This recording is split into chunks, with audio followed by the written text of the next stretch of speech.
Congrats on making it through the first 3 weeks of the semester. In this video, I'll provide an overview of the case study assignment. So here we are on our home page, and we'll go ahead and click on the weekly modules like we usually do. And so here, as I scroll down, you can actually see that we have a module dedicated just to our case study. So this is meant for easy referencing if you want to just get to something quickly. Please don't work on the assignments ahead of schedule. So what you'll want to do is make sure to just follow along with the weekly modules.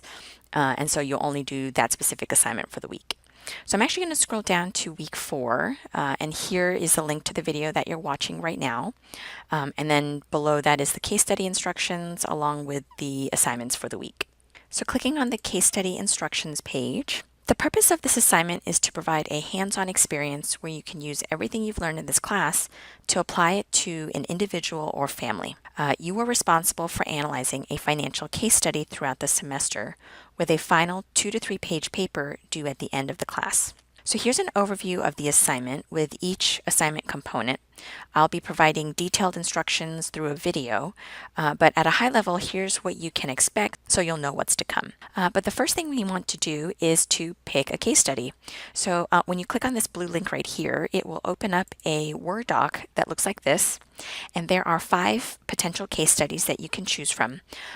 They're less than a page long, and they cover a wide range of ages, situations, and financial challenges. So depending what your interests are, maybe you want a case study that looks similar to your current situation, or a case study that looks similar to where you want to be in the future. So go ahead and open this or download the Word document and then read through it and then pick one case study that you'll be using throughout the entire semester and what you'll be writing on for your final paper. Now, what you should also review is the Appendix B. So if you click on this here, it will take you to the case study rubric. It's also listed at the end of the syllabus, but I have it here in Canvas as well. So when I click in here, you can see that our case study has multiple components that you'll want to address. So at a high level, I'll go over this. One big part of the final paper is identifying the financial problems in the case, and it's worth 35 points, with subcomponents so you know how to achieve the full credit for that part.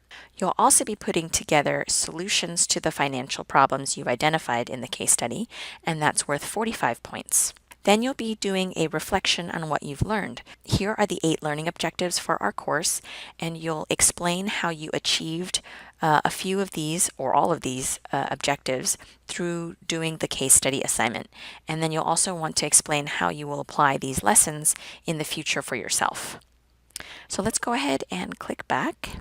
So the way that I have structured this project is that you'll actually be in discussion board groups talking about your case study to help you brainstorm and strategize your approach. So in this week's discussion board, that's discussion board 4, I'll go ahead and click on this. What you'll do is after you've read the instructions and the case studies, you'll want to pick one, and in your post, share which case study you want to work on for the semester, explain why the case study interests you, and identify any connections you see between the case study and chapters 1 through 4 covered in the semester so far.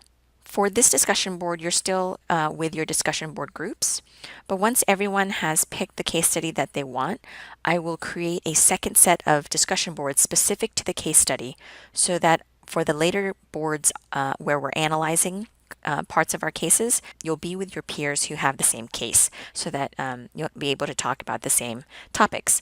Now note, if we don't have enough members in a particular grouping, I may have to merge some cases together. So just remember that there will be 2 types of discussion boards throughout the semester, and I'll always set it up in the discussion boards. One is the general discussion board that you've been with of about 10 people. And then in certain weeks when we're doing case study analysis, you'll be talking just to the case study folks. So clicking back, as a heads up, there will be a discussion board 8 and a discussion board 10 later in the semester that will be focused on the case study analysis and recommendations. And then at the very end of the semester, you'll write a 2 to 3 page report, single space, double between paragraphs, based on the chosen case study. So those 5 case studies available are listed down here. You're picking one of them, and that's what your final paper will be on. What you'll do is take all the content that you put in your 3 discussion boards and put it into this paper. That way you are working on it throughout the semester, you're brainstorming with others, and you're not trying to finish it or cram it all in at once at the end of the semester. You are welcome to partner up and write a joint paper with someone in the class. So as you work in the discussion boards and talk to one another, you may want to reach out and suggest co-writing a paper together. Now, if you prefer to work alone, you can. And so that's why I set it up this way. Depending on your preference, I don't want to force people to work in partners or groups, especially in an online class. But it's a great opportunity to help save you some work and brainstorm different ideas with someone else and share the work. Note that if you are going to partner with someone, you can reach out to them through the discussion board, but we do have Canvas tools here on the left via collaborations or Google Doc so that you can work together virtually. So just remember that I will provide more videos like this that will describe in detail the discussion board assignments and the final paper to help you focus on the assignment, to avoid procrastination, and to make it easier on you when you have to write that report later. So if you have any questions, just let me know.